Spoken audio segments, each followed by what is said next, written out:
pergunto: se não é a vontade de Deus que o homem se perca, por que nem todos se salvarão? Já que não é a vontade de Deus. Então a vontade de Deus é contrariada como, irmão? Por isso que eu falo que Deus é tão soberano, que Ele deu para o homem um poder de contrariar a sua vontade.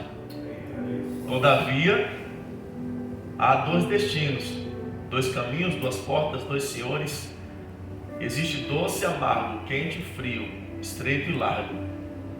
Ao decorrer de toda a trajetória bíblica, você vai ver Deus trabalhando em dois extremos, um ou outro. Não faz sentido Deus ser um Deus determinista, sendo que Ele sempre está colocando diante de nós um ou outro. Então, eu quero aqui fazer menção do texto de Deuteronômio 30, 19 e 20. Vou ler hoje alguns textos aqui, né? Nas outras quartas-feiras eu sempre coloquei textos pró quem acredita no livre-arbítrio e também coloquei pró quem não acredita. Mas hoje, como nós vamos concluir, eu quero destacar alguns textos que, na minha opinião, eles são irrefutáveis, né? Então, Deuteronômio 30, 19 ao 20 está escrito: hoje eu invoco os céus e a terra como testemunhas contra vós, de que coloquei diante de vós a vida e a maldição. Agora escolham a vida, para que vós e os vossos filhos vivam. Deuteronômio é uma releitura de tudo que foi escrito, de Gênesis, Levítico, Números, e quando chegamos em Deuteronômio é feita uma releitura daquilo que Deus havia dito para o povo. E aqui existe uma certa contradição teológica, se o Deuteronômio ele é totalmente a autoria de Moisés, ou se alguma parte do Deuteronômio já é a autoria de Josué. Mas o fato é que não há nenhum fato novo em Deuteronômio. Tudo que está em Deuteronômio, e você encontra em Gênesis, Êxodo, Levítico e Números, é uma releitura. Então aqui, seja Josué ou seja Moisés que invocou essas palavras, falando em nome do Senhor, ele diz: hoje eu invoco os céus e a terra como testemunhas contra o povo, contra vós, de que eu coloquei diante de vós, ou seja, que eu dei a oportunidade, coloquei diante de vós a vida e a maldição. Ou seja, é um Deus que sempre trabalha com os dois extremos. Deus coloca a vida e a maldição. Agora, essa palavra que segue, olha o termo: escolham. Agora, escolham a vida para que vivam vós e os vossos filhos. Então, há aqui uma referência clara a que Deus ele dá para o homem a oportunidade de escolha. Também dá ao homem a liberdade de colher exatamente os frutos da sua escolha. Quando a Bíblia diz que Deus se arrepende, a gente já falou sobre esse texto lá em cima algumas vezes, não está falando do caráter de Deus, porque Deus não pode se arrepender. Não tem como Deus se arrepender. Pastor, mas está escrito lá: e arrependeu-se Deus de ter feito o homem, e arrependeu Deus do mal que ia fazer a Davi, e arrependeu-se Deus. A afirmação arrependeu-se é uma palavra que traduzida significa e mudou Deus a sentença. Deus muda a sentença. Deus não pode se arrepender, porque Ele contradiz Ele mesmo. Porque a própria palavra diz que Deus não é homem para que minta, Ele também não é filho do homem para se arrepender. Então arrependimento é um sentimento inerente ao ser humano. É uma reprovação mental, na consciência, pelo erro que se comete. Como Deus não erra, Ele não pode se arrepender. Então Deus muda a sentença mediante a mudança comportamental do ser humano. A Bíblia diz que o salário do pecado é o que, irmãos? E por que nós não estamos mortos? Porque nós mudamos. Essa morte ela é primeiro espiritual, mas ela também é morte física. Porque toda ação tem uma reação. Você tem mais chance de permanecer vivo amando ou odiando? Amando, a gente tem mais chance de permanecer vivo. Você tem mais chance de permanecer vivo proclamando a paz ou a guerra? Então são escolhas do ser humano, que tudo tem uma recompensa para a nossa vida. Então, se nós somos vivos espiritualmente, fomos ligados outra vez à promessa mediante a Jesus Cristo, foi porque um dia nós mudamos a rota que a gente estava indo, a gente estava caminhando. Um dia houve essa mudança. Olhando mais um texto, Josué 24:15, texto clássico. Josué aqui dizendo para o povo: se porém não agrada a vós servir ao Senhor, qual Senhor, o Deus de Israel. A palavra escolher vai aparecer aqui mais uma vez.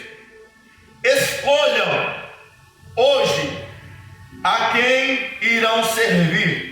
Se aos deuses dos vossos antepassados, os deuses dos amorreus, mas eu e a minha casa, ou outra tradução, a minha família, nós serviremos ao Senhor.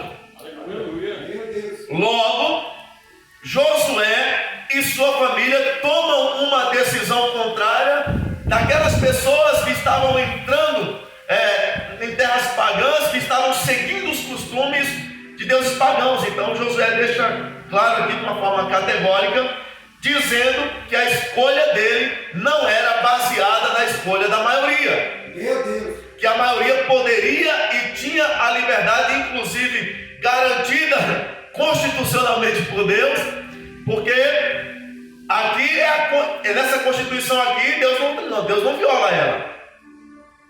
Os homens podem violar a Constituição de 1988, mas Deus não viola essa aqui, ó.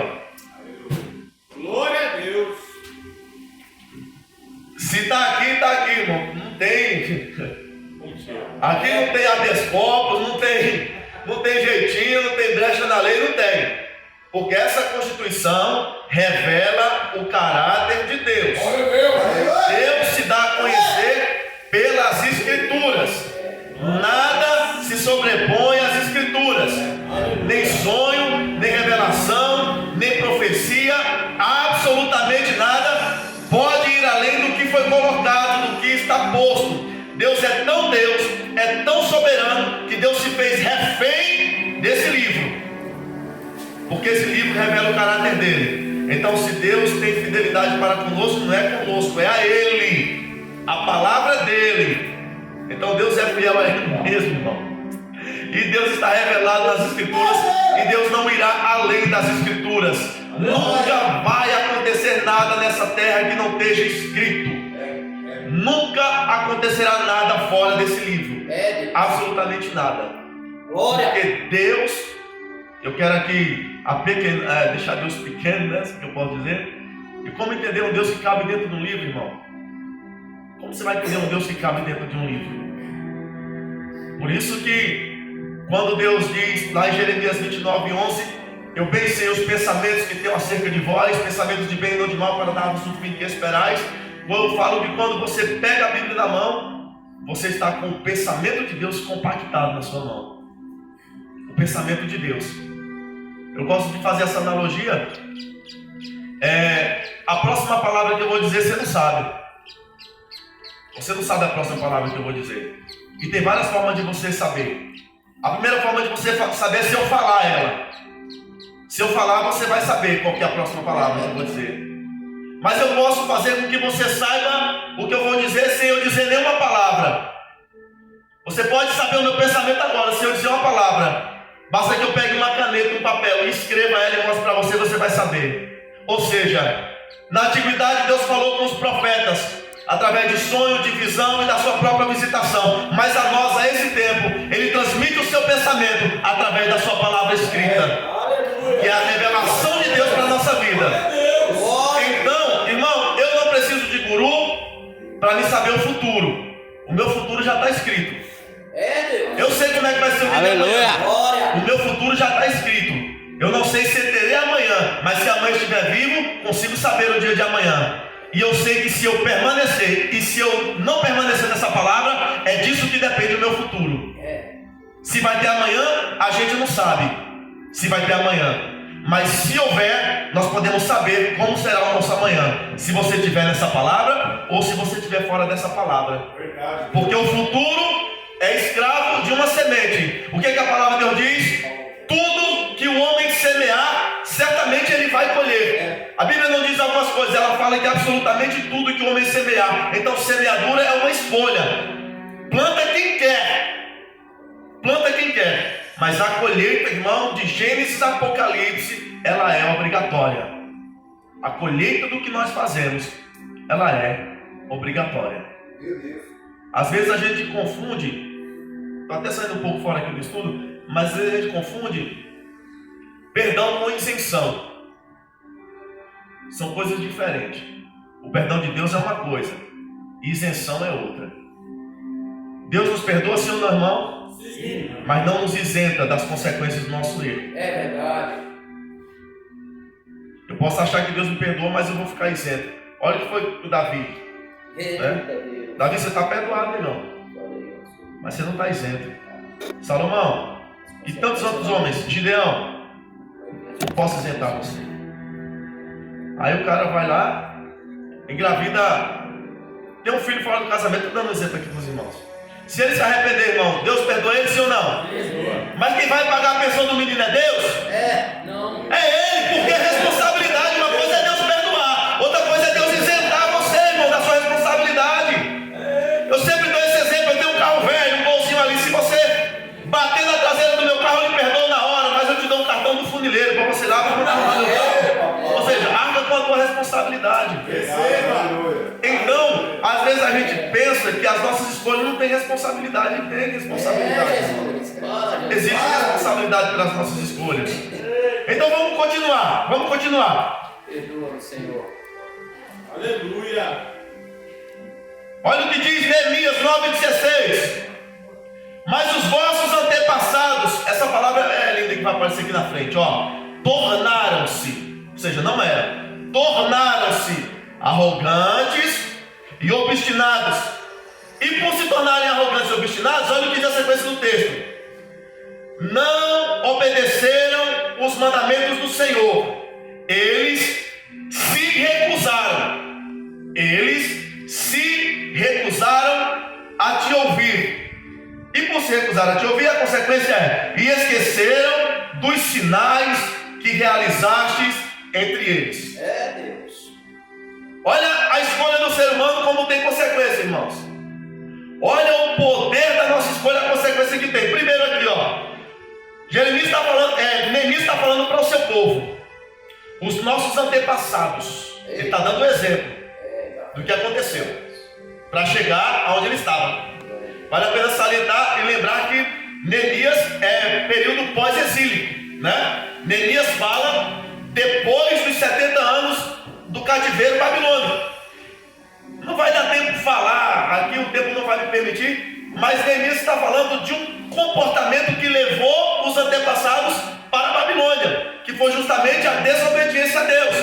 Então ele diz, ó, os nossos antepassados tornaram-se arrogantes e obstinados e não obedeceram os teus mandamentos. Eles se recusaram a te ouvir. E aqui é um versículo tão melancólico, a sequência desse versículo, olha o que diz: e esqueceram dos sinais que fizestes entre eles. Irmão, eu nunca vi na minha vida um sinal que fosse 1 milhão de vezes menor do que os sinais que esse povo aqui viu. Eu nunca vi. O que Deus operou no meio desse povo, irmão. Deus.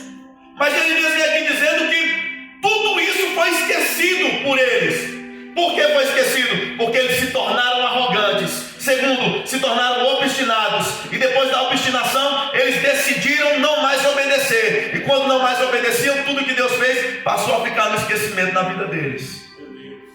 Mas tudo começou com a ação do povo, que decidiu se ir para longe de Deus. Então, na minha opinião, irmão, o ser humano é assim, bem capaz de fazer escolhas. Bem capaz. Salmo 119:30. O salmista diz: eu escolhi o caminho da fidelidade. Eu decidi seguir as tuas ordenâncias. E eu me apego aos teus mandamentos e aos testemunhos, ó Senhor. O salmista fala na primeira pessoa. Ele diz: eu escolhi o caminho da fidelidade. Aleluia. Irmãos, a gente prega aqui, a gente vem aqui, a gente fala aqui. O momento mais, para mim, o momento mais difícil não é pregar aqui. O momento mais difícil não é preparar um sermão. O momento mais difícil é na hora que a gente se cumprimenta e eu vou embora. Esse é o momento mais difícil, irmão. Porque eu vou sair daqui refém de algo que eu acredito. E a dificuldade de se viver, o que se prega não é aqui. É quando termina o sermão. O momento mais difícil da nossa vida é quando termina o sermão. Eu sempre falo isso. Porque quando termina o sermão, eu preciso viver aquilo que eu falei. Eu preciso viver aquilo que eu preguei. Então, eu escolhi o caminho da fidelidade. É uma escolha que tem um custo. É uma escolha que tem um preço. E o preço da escolha é renúncia, irmão. O preço da escolha é renúncia. Eu estava comentando com o Arujá hoje de manhã. Já faz mais ou menos para quase um mês aí. Eu saio daqui e eu sempre estou chegando em casa por volta de 11h30, meia-noite. Nós estamos fazendo uma reforma lá na nossa paróquia e a gente está lá fazendo algumas obras. E você sabe, os irmãos aqui que já participaram de alguma obra de igreja sabem que você depende da mão de obra dos irmãos, um é eletricista, outro negócio todo. E ontem era 11 horas da noite, eu estava com vontade de ir para casa, cansado, irmão, cansado, vontade de ir para casa. E naquele momento os irmãos tinham ido embora, eu estava ali sozinho pintando umas paredes e me veio uma alegria no meu coração. Sabe quando você se alegra? Falei assim: eu estou cansado aqui. Eu estou cansado aqui, mas eu vou ficar mais um pouco. Ou seja, é uma escolha. Tudo que você fizer vai ter os ônus e vai ter os bônus. No reino de Deus não há um bônus maior, irmão. Não há recompensa maior. O que vier fora eu falo para Deus que é um chorinho. Sabe quando você vai na feira e você pede o caldo de cana? Então ela coloca o caldo de cana, aí você toma, né? Aí você fala assim: não dá para botar mais um chorinho? Só que o chorinho está fora do combinado, né? O chorinho ali, se ela colocar bem, se ela não colocar, você já, né? Então eu falo que a salvação é o copo cheio do caldo de cana. Isso nos basta. Pronto, acabou, esqueça tudo. Salvação é a maior dádiva, é o maior presente. Agora, se Deus, pela sua bondade, quiser colocar um chorinho e me abençoar, seja financeiramente, seja intelectualmente, seja aí é só glória, irmão. Mas eu já me dou por satisfeito. Ou melhor, é até arrogante da minha parte falar que eu me dou por satisfeito, porque eu não vou encontrar uma palavra para falar da salvação. Eu falaria o que Paulo disse: eu sei viver com pouco como se eu tivesse tudo, mas eu também sei viver com tudo como se eu não tivesse nada. Ou seja, quando nós somos herdeiros do reino de Deus, aí nós temos essa compreensão: quando a salvação nos bastar, o que vier é lucro no reino de Deus. Amém, irmãos? Então, o salmista diz: eu escolhi. Então, pela minha escolha, eu sou refém da minha escolha, mas eu sou refém voluntário. Nós somos escravos de Cristo, irmãos, mas nós somos escravos voluntariamente. Voluntariamente. Então, não há obrigação para nada aqui, irmãos. No reino de Deus não há obrigação para nada. Então, o que há é voluntariedade por entendimento, por compreensão. Quando Paulo clama que os irmãos prestem um culto racional, é um culto por entendimento. E o culto por entendimento é o culto mais extraordinário que existe. Porque você não depende de sentir para cultuar, você não depende de nenhum fator externo para cultuar, é por entendimento. Eu várias vezes desisti de ler a Bíblia assim, por cansaço. Começava a ler e as letras se embaralhavam. Sabe quando você está muito cansado, mas você sabe que você precisa fazer aquilo, porque aquilo vai te alimentar? Então, quantas vezes eu falhei, eu desisti. Eu falei: hoje não dá, fecha a Bíblia e fui dormir. Só que amanhã é outro dia. Aí depois é outro dia. É uma decisão, porque nem sempre, irmãos, nós vamos, na verdade, não é que nem sempre, nunca nós vamos sentir É muito difícil a gente sentir de nós mesmos pela espiritualidade. A espiritualidade é uma necessidade manifesta em nós. A gente precisa identificar ela. Identificar a necessidade espiritual e buscar suprir.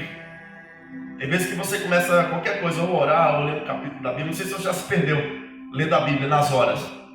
Não sei se já aconteceu com você, já aconteceu comigo. Achar que estava lendo a Bíblia 30 minutos e de repente passou 2 horas e você... Onde é que eu estava? Isso acontece, mas a gente sabe e tem um entendimento que precisa buscar o suprimento da necessidade espiritual. Amém? Seguindo, vamos agora para o Novo Testamento. Fiz menção de textos do Antigo Testamento, textos do Novo Testamento. Na primeira carta aos Coríntios 6,12. Eu acho esse texto extraordinário, como toda a Bíblia. Mas o apóstolo Paulo dizendo aqui: tudo me é permitido, mas nem tudo me convém. Tudo me é permitido, mas eu não me deixarei levar por nada que me domine. Tem outra tradução que diz: não me deixarei dominar por nenhuma delas.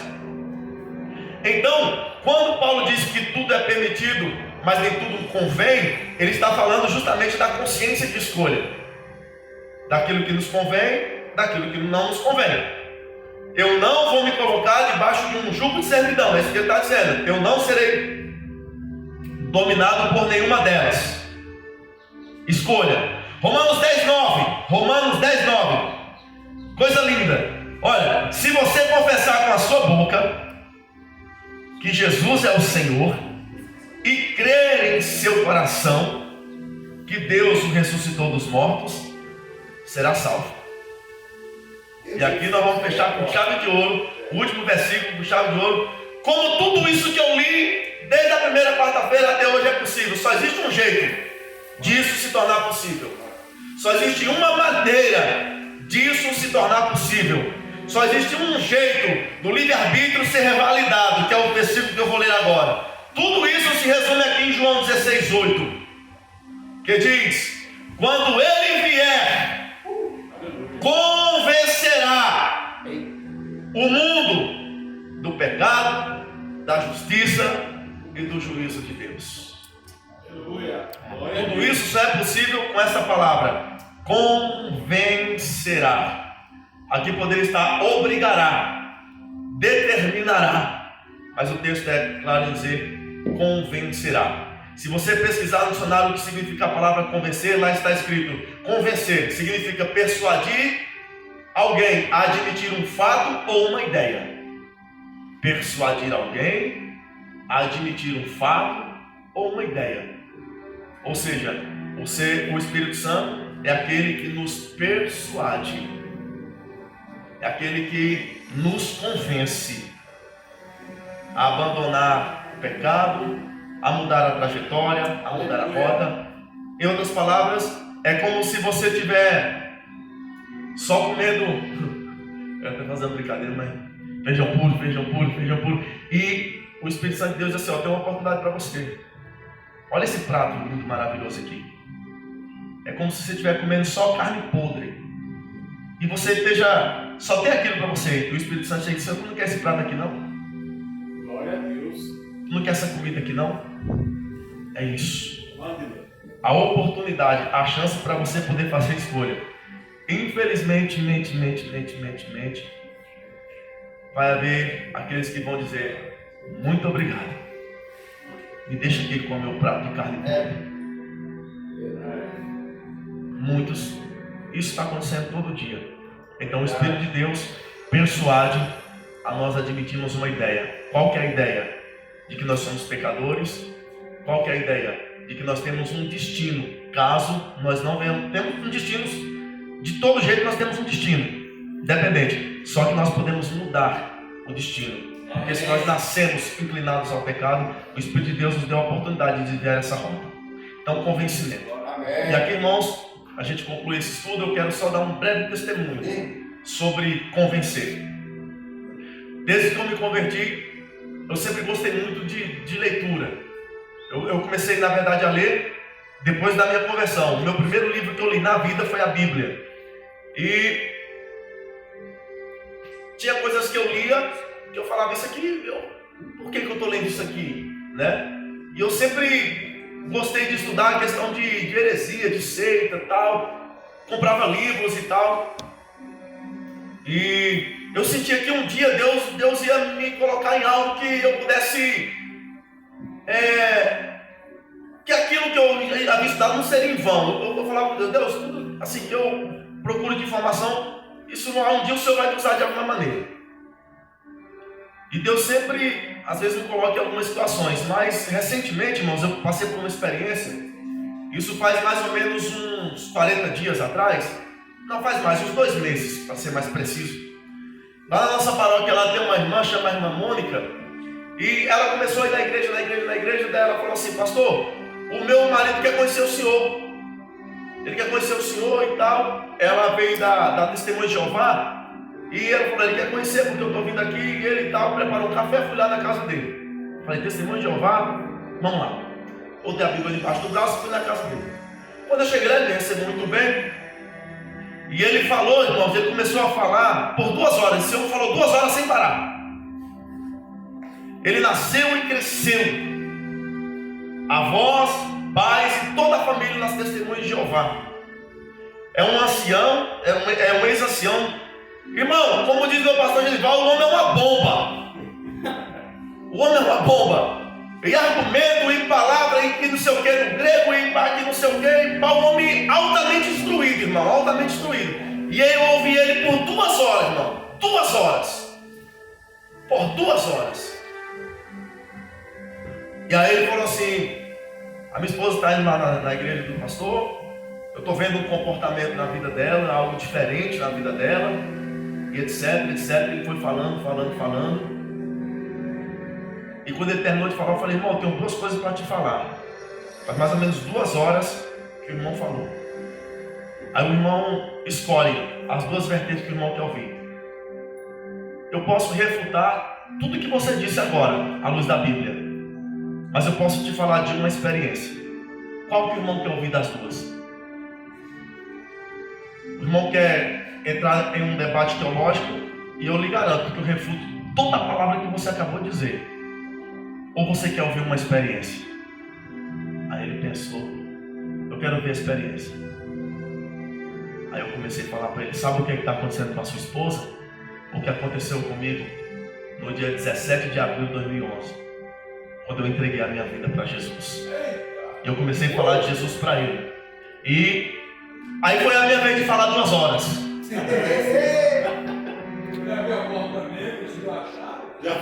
E aí eu vi que uma lágrima desceu aqui no canto do olho dele. Papai. Aí eu disse: agora eu quero falar com você sobre as Testemunhas de Jeová. Aí ele baixou a cabeça e disse: você esteve preso durante todo esse tempo. Isso é um falso ensino. E comecei a falar. Aí eu falei: Charles W. Roosevelt, fundador do russelismo, os russelitas, as Testemunhas de Jeová. E eu comecei a contar a história de Charles Roosevelt todinha para ele. Depois da experiência, Deus começou a fazer com que prestasse os livros que eu tinha lido. Aí terminou, ele disse assim para mim: irmão, eu nunca ouvi alguém falar com tanta propriedade sobre a seita que eu estava do que alguém que está fora dela. Aleluia. Glória. E naquele momento eu percebi que nada que você faça para Deus é em vão, irmão. Nada que você invista em Deus é em vão. Um versículo que você lê não é em vão. Uma literatura cristocêntrica que você lê é saudável, não é em vão. Tudo que você puder agregar de conhecimento, uma hora Deus vai colocar você em uma situação e Ele vai usar você. Por isso nunca é perda de tempo investir na palavra de Deus. Não é para que a gente tenha soberba, não, irmão. É para se edificar em Deus. Deus sabe muito bem do meu coração, para a gente se edificar em Deus. Para concluir, passou um domingo, olhei a irmã Mônica lá sozinha. Eu digo: Deus, eu não posso fazer mais nada além daqui. No próximo domingo, ele estava lá. Aleluia. No outro domingo, ele estava lá. No outro estava lá. Oh glória, Deus é lindo, irmão. Aleluia. No último final de semana, estava ajudando a gente a lixar a parede e pintar a parede. Oh Deus maravilhoso, irmão. Mas isso só foi